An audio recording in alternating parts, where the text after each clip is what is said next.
Sini pendukung-pendukung Anies, makin kesini kalian merasa jijik nggak sih dengan perilaku abah kalian itu? Ini Anies Baswedan pura-pura bodoh atau memang nggak cinta dengan republik ini?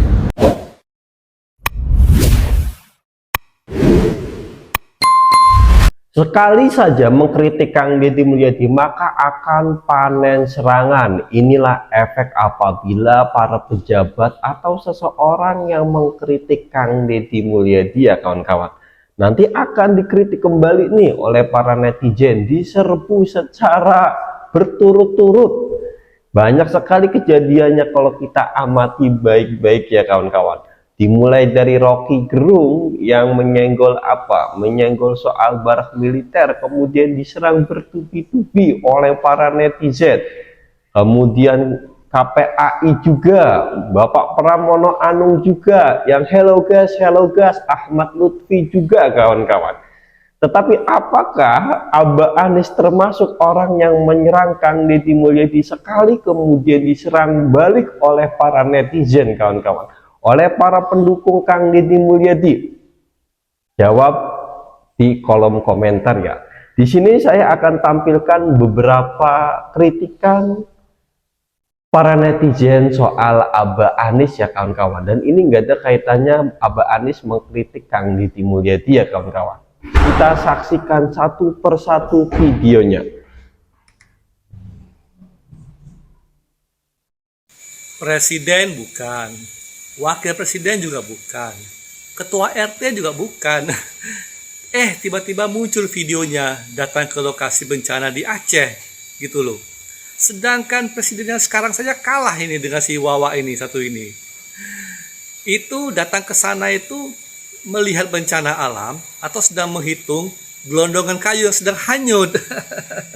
Nah, ini netizen ini mempertanyakannya, apakah Abah Anies berkunjung di sana itu menghitung gelondongan kayu atau sedang salah satunya itu membantu siapa? Membantu warga, intinya seperti itu ya. Karena Anies di sana itu tidak sebagai presiden, tidak sebagai wapres, tidak sebagai gubernur, dan tidak juga sebagai ketua RT, kata netizen ini. Berarti Bapak Anies, Abah Anies lebih tepatnya Abah Anies ke situ itu sebagai rakyat Indonesia kawan-kawan. Tetapi masalahnya ngapain di sana? Membantu rakyat atau menghitung gelondongan? Kurang lebihnya seperti itulah. Kita saksikan video selanjutnya ya. Sini pendukung-pendukung Anies, makin kesini kalian merasa jijik nggak sih dengan perilaku abah kalian itu? Hah? Saya mau bicara dengan pendukung-pendukung Anies yang rasional. Kalau yang fanatik nggak saya anggap ya, yang masih mau berpikir dengan akal sehat. Kita pelan-pelan bicara hari ini ya. Coba lihat kritikan Pak Anies yang terbaru.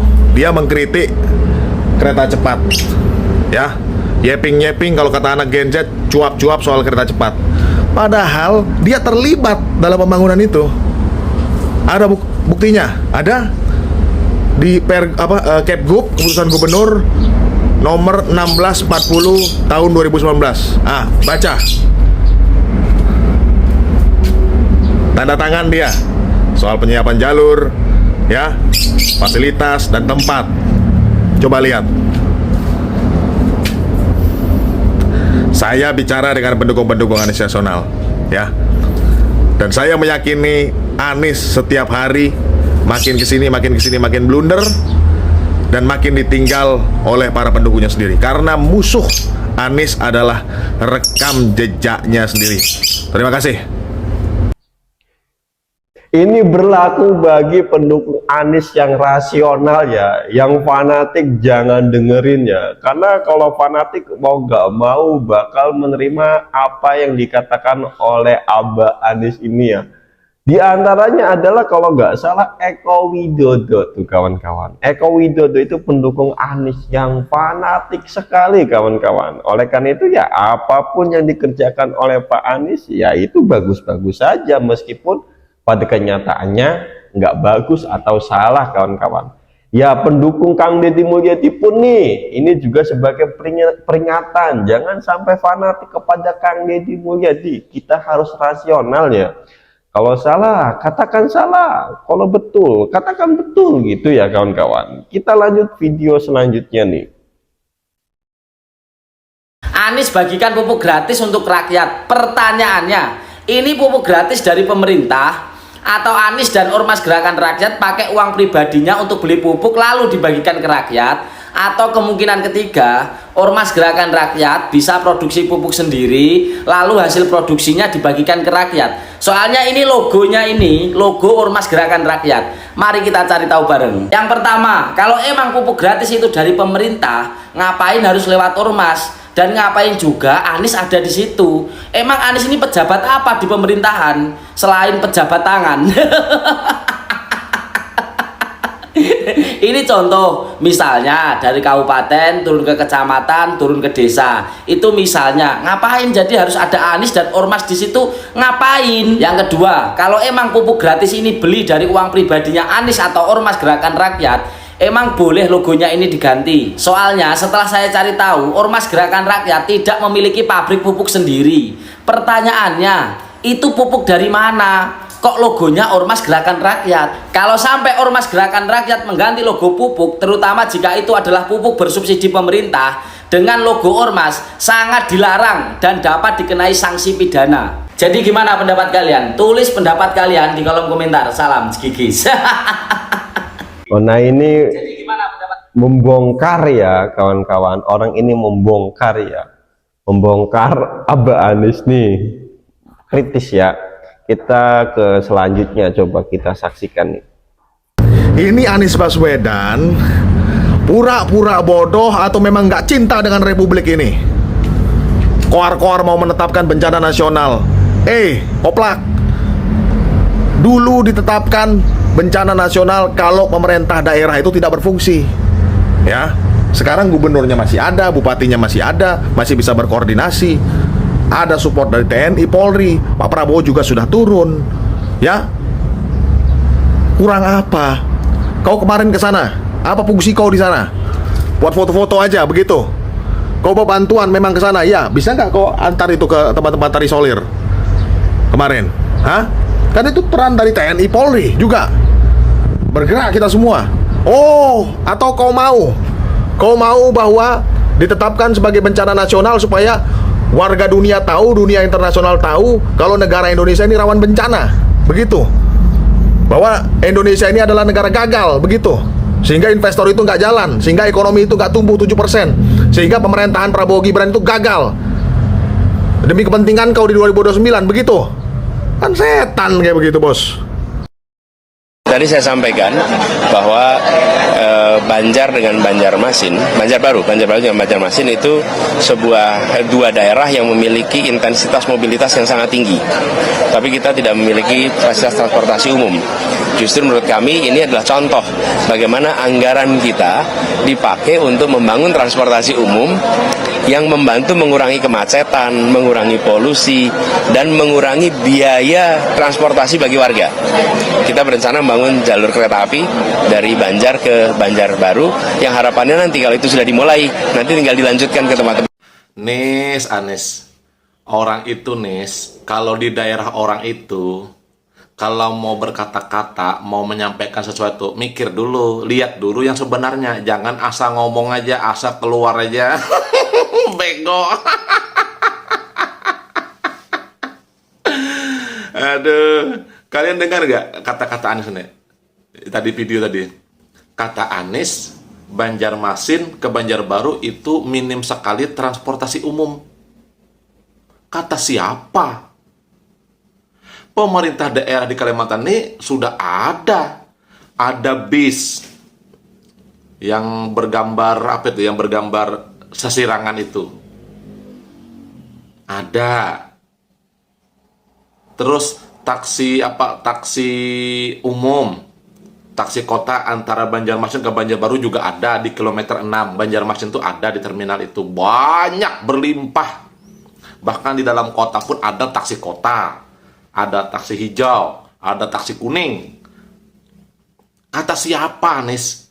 minim transportasi umum. Bego Anies ini asal ngomong aja.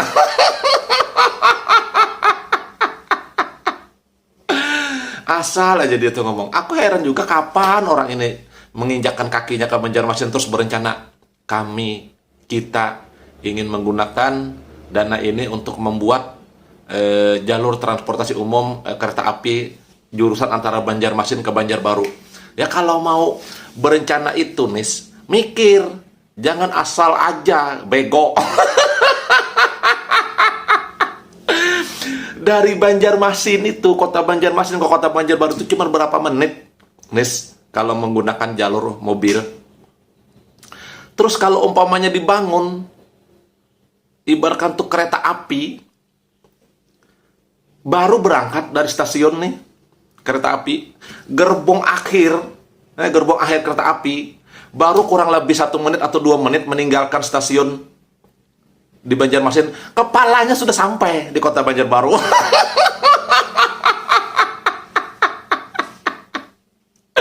Ya anggaplah kurang lebih 2 menit lah. Baru 2 menit gerbong akhirnya meninggalkan stasiun Banjarmasin, kepalanya sudah sampai di kota Banjarbaru. Lo ngapain pakai kereta api, bego?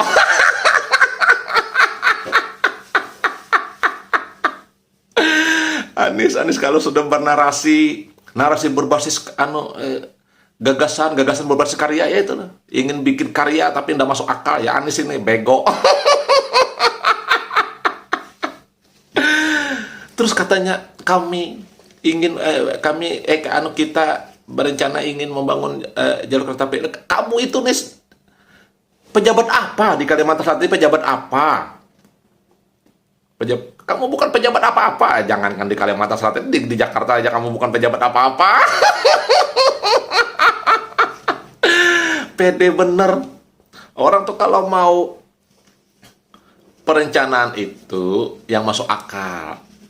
Misalnya Banjarmasin ke Binuang ke Kabupaten Tapin, Banjarmasin ke Kandangan, Banjarmasin Barabai atau Tabalong, itu masuk akal. Tapi kalau Banjarmasin ke Banjarbaru, aduh, ya kayak tadi perjalanannya.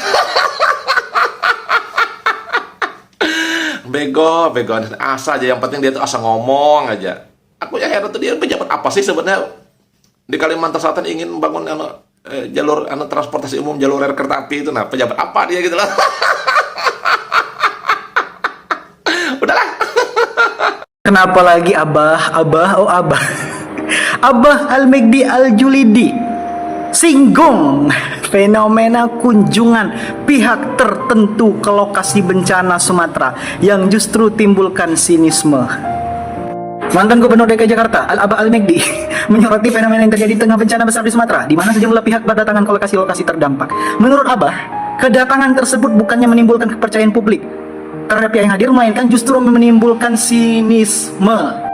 Ini baru ini. Soalnya ya, kebanyakan kalau kita lihat biasanya di TikTok ini, kebanyakan yang nyinyir itu yang nggak pergi ke sana. Nah, dinyinyirin orang yang pergi ke sana itu ya katanya cari muka, cari panggung. Nah, si Abah ini agak lain dari yang lain. Justru dia ini pergi ke sana kemarin meninjau ke lokasi yang terdampak banjir, tapi dia nyinyirin juga orang yang pergi ke sana. Nah, gue bingung. Iri hati bukan, sombong bukan. Jadi apa? Maksudnya apa, Abah? Maksud Abah doang yang boleh pergi ke sana, yang lain nggak boleh.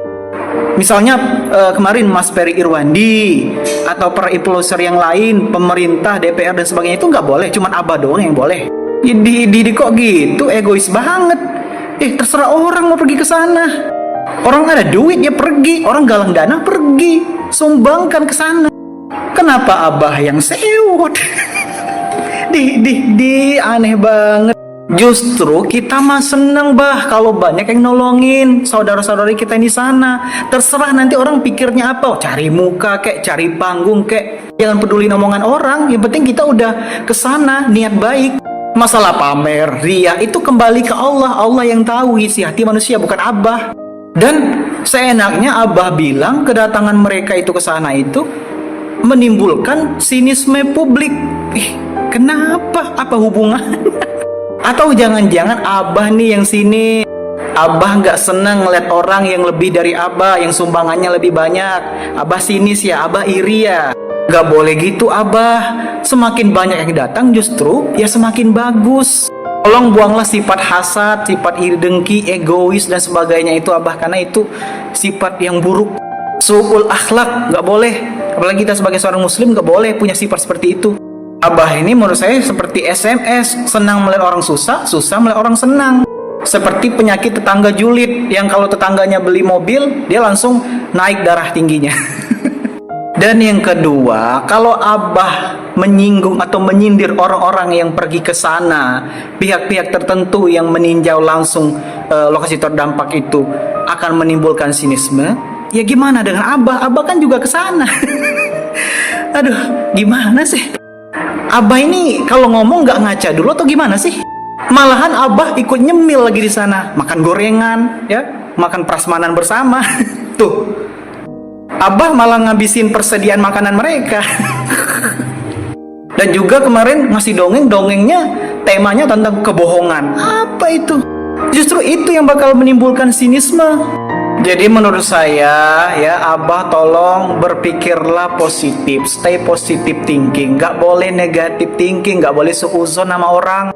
Abah tuh diidam-idamkan loh menjadi calon presiden di sini. Bahkan Abah ya, anak-anak Abah itu ya pada komen begini, my biggest what if. Bahkan ada yang bilang kalau Abah jadi presiden sekarang tidak akan pernah terjadi yang namanya bencana. Jadi maksud saya Abah itu ya sangat diidam-idamkan, diagung-agungkan, dijadikan sebagai contoh suri tauladan yang baik oleh anak-anak Abah.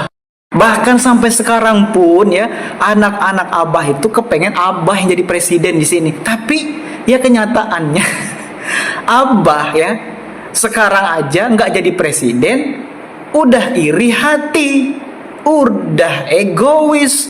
Ngelihat orang lain nyumbang, Abah suuzon. Itu gimana? Gimana mau jadi pemimpin? Hatinya aja nggak bagus, negatif thinking mulu.